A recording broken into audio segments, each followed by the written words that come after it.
Sudah, Pak. Baik, ada dari chat Pak Husin. Saya bacakan Pak Jarod ya. Ya. Ini lumayan berat nih. Shalom Pak Jarod, kenapa ada seorang suami di rumah tidak pernah berdoa, tapi khotbah kemana-mana? Waduh gawat.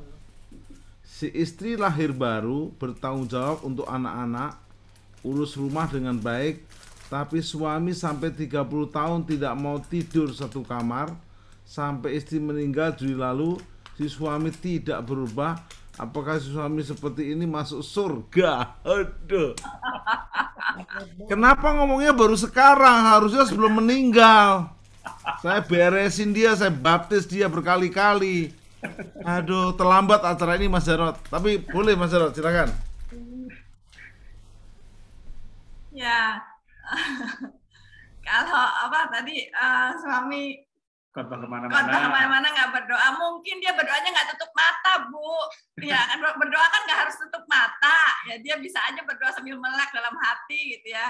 Atau di waktu dia apa di kamar, waktu di taman atau di mana dia berdoa. Ya kita nggak boleh judgement seperti itu ya.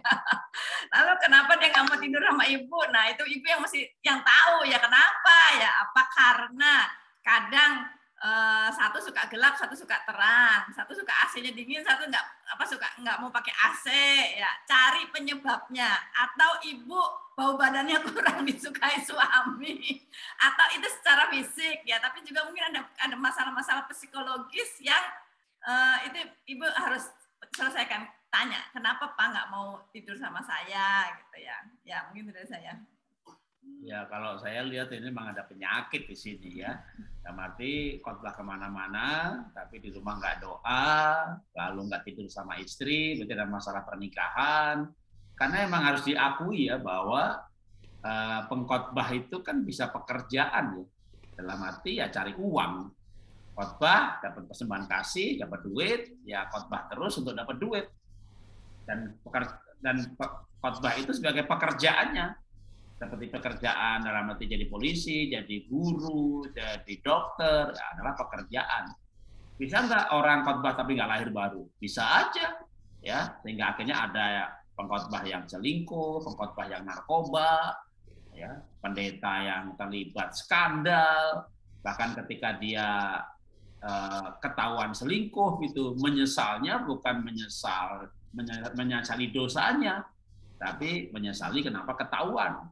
Bahkan ada istri yang pernah hubungin saya diancam sama suami saya pendeta Pak, saya nggak boleh konseling kemana-mana, karena kalau sampai kamu cerita ke pendeta lain, ke atasan, ke sinode, saya dipecat, saya malu gitu. Jadi istrinya diancam ya, dan kita bakal kehabisan uh, pekerjaan, income kalau kita sampai saya dipecat. Jadi suaminya minta supaya istri nggak lapor. Begitu dilihat istrinya nurut gitu, bukannya dia kak sembuh, selingkuhnya diteruskan gitu, karena dia udah merasa aman. Wah ini kan itu, nah ini menurut saya kayak begini nih, pendeta yang tidak lahir baru. Nah kalau sekarang tidak lahir baru, dengan ciri-cirinya dia nggak punya hubungan pribadi dengan Tuhan, nggak punya doa pribadi, lalu dari buahnya juga pernikahannya nggak benar, terus ditanya mati masuk surga atau neraka gitu ya nggak masuk neraka gitu. Tapi kalau dia sebelum mati bertobat kayak orang yang di sebelah Tuhan Yesus yang disalib itu gitu ya, pas disalib nggak lagi mati itu gitu, tapi dia bertobat gitu ya masuk surga. Ya cuma di surganya kemuliaannya kan, surga itu kan selamat atau tidak selamat. Tapi kan juga ada ayat yang lain bahwa satu orang mati satu kali dan setelah itu dihakimi.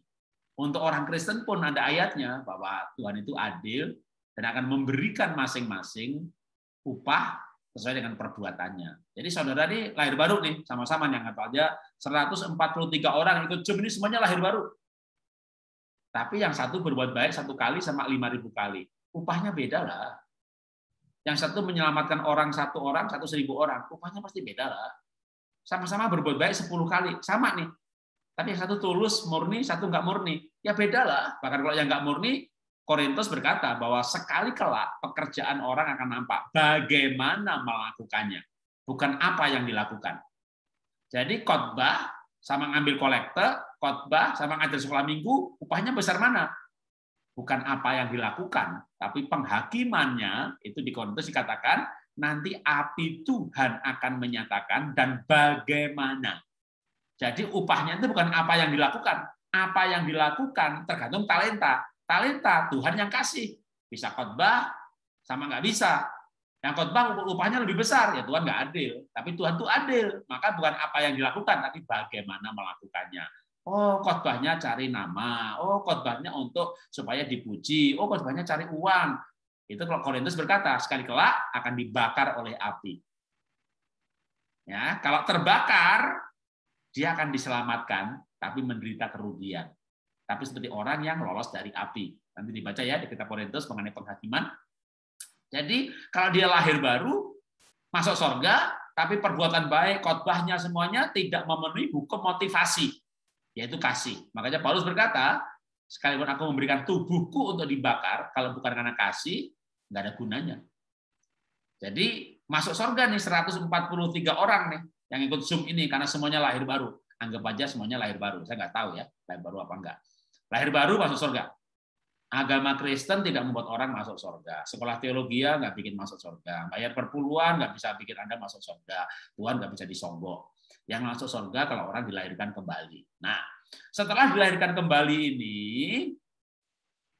khotbahnya motivasi nggak benar, ya masuk surga. Tapi khotbahnya nggak dihitung. Jadi orang itu, Tuhan itu adil. Ya, jangan lupa Tuhan itu baik, betul, mengampuni, betul. Orang menerima Yesus sebagai Tuhan dan Juru Selamat pribadi, Efesus 1:13 berkata, dimeteraikan dengan Roh Kudus, benar. Barang siapa percaya diberikan kuasa untuk menjadi anak-anak Tuhan, betul juga. Tuhan itu setia dan adil, kalau kita mengaku dosa diampuni, 1 Yohanes 1 ayat 9, betul juga. Kepastian keselamatan, kalau lahir baru. Nah, kalau dia ada lahir baru, tapi khotbah, bisa nggak? Ya bisa lah. Orang sekolah Alkitab menjadi STH, bisa khotbah. Tapi lahir baru kan nggak perlu sekolah. Makanya berbeda antara jadi pendeta dan jadi hamba Tuhan. Antara lahir baru sama jadi Kristen. Jadi agama Kristen ya sama kayak agama-agama yang lain di dunia ini, nggak membawa orang masuk surga. Ya. Orang masih perpuluhan ya sama, kalau orang ngasih zakat, nolong. Agama lain juga ada persembahan. Tapi kan persembahan nggak membuat orang masuk surga. Justru karena sudah masuk surga kita memberi persembahan. Apalagi memberi persembahannya ke orang main judi. Saya bayar 10% ya biar diberkati. Itu mah judi gaya baru, masangnya 10%. Dulu ke Gunung Kawi supaya diberkati, sekarang ke gereja juga supaya diberkati, baunya nggak berubah, bau duit semuanya. Jadi sebenarnya nggak bertobat, hanya pindah tempat aja. Sama-sama cari berkat. Nah, ada kehidupan yang harus berubah ketika orang dilahirkan kembali. Nah, ketika orang itu melayani bukan karena membagi perubahan, tidak merubah orang lain, ya berarti itu pekerjaan. Kerjaannya apa? Khotbah gitu. Surga atau neraka? Ya nggak tahu. Kalau lahir baru surga, nggak lahir baru neraka. Jadi orang tidak bisa, oh dia pasti masuk surga, dia udah khotbah 30 tahun. Jangankan 30 tahun, mau 70 tahun juga belum tentu orang masuk surga. Ya. Oh dia belajar Alkitab, lah orang Farisi Saduki juga belajar Alkitab. Tuhan Yesus bilang itu ular beludak. Jadi tidak semua pendeta masuk surga. Ya, kalau pendeta Mamon, pendeta Hedon, ya pendeta apa lagi, saudara ya? Pendeta uang, pendeta Mamon yang dicari duit terus gitu ya. Jadi surga itu adalah tempat orang-orang yang lahir baru, yang punya hubungan dengan Tuhan Yesus secara pribadi. Tuhan, aku sudah bernubuat demi namamu. Bahkan orang sesat itu tidak merasa sesat. Ya, jadi orang pendeta sesat itu nggak merasa sesat. Nanti di surga dia akan berkata, Tuhan, aku menyembuhkan demi namamu, aku bernubuat demi namamu. Tuhan bilang, aku nggak kenal kamu. Tuhan. Jadi dia tuh sampai ketemu Tuhan nanti aja masih nggak merasa sesat itu. Jadi orang itu harusnya sih sebenarnya orang itu tahu betul ya, dia itu punya hubungan pribadi dengan Tuhan apa tidak. Kecuali Tuhannya udah diganti menjadi agama. Tuhannya udah dirubah jadi dogma. Sehingga dia merasa bertuhan tapi bukan Tuhan padahal. Atau dalam kitab Ayub kan ada tuh ya, salah satu temannya Ayub yang dia berkata bahwa pada tengah malam aku melihat sebuah bayangan yang berkelebat dan dia berkata kepadaku, berfirman, dia bercerita bahwa dia ketemu dengan Tuhan. Tapi di Ayub pasal 42 dia berkata kepada Ayub, doakan orang itu tidak benar kan begitu. Jadi orang itu bisa merasa bertemu dengan Tuhan, dapat penglihatan ketemu dengan Tuhan, padahal itu bayangannya sendiri. Jadi sekali lagi surga neraka Tuhan yang punya. Tentu kita tidak bisa mengatakan orang itu surga atau neraka, tapi berdasarkan firman Tuhan, barang siapa percaya kepada anak, maka dia punya hidup. Ya, dan dia memiliki hidup yang kekal di dalam dirinya. Kalau dia percaya Yesus sebagai juru selamat, sebagai Mesias, dan menerima sebagai juru selamatnya. Kalau orang sudah lahir baru pasti melayani sih, tapi orang melayani belum tentu lahir baru. Karena orang bisa melayani dalam arti cari uang. Ya, sekolah Alkitab, STH, teologi, jadi pendeta, khotbah. Gitu. Jadi orang bisa khotbah tanpa lahir baru. Tapi orang lahir baru pasti melayani, pasti. Karena orang lahir baru itu yakin bahwa dia masuk surga. Dan dia ngelihat orang lain nggak masuk surga. Wih, suamiku belum masuk surga tuh, makanya ngerokok, makanya galak. Aduh, kasihan kalau dia masuk neraka. Tapi kalau orang ini, ada suami ngerokok, kapan orang mati? Berarti orang ini pun walaupun ke gereja belum lahir baru. Orang lahir baru itu cirinya adalah belas kasihan, melihat orang lain belum masuk surga. Misi itu karena bermisi, karena melihat orang lain belum masuk surga. Dasar dari misi adalah belas kasihan, supaya membawa orang masuk surga. Ya, jadi kalau dasarnya karena kelahiran baru, hidup baru dalam Tuhan, yang pasti harus masuk surga. Tapi kalau Pak dia khotbah 30 tahun masuk surga atau neraka? Mau khotbah 50 tahun kalau nggak lahir baru nggak masuk surga. Jadi ukuran surga itu jelas gitu ya. Apakah menerima Yesus sebagai Tuhan dan Juru Selamat pribadi yang bisa dilihat dari buahnya.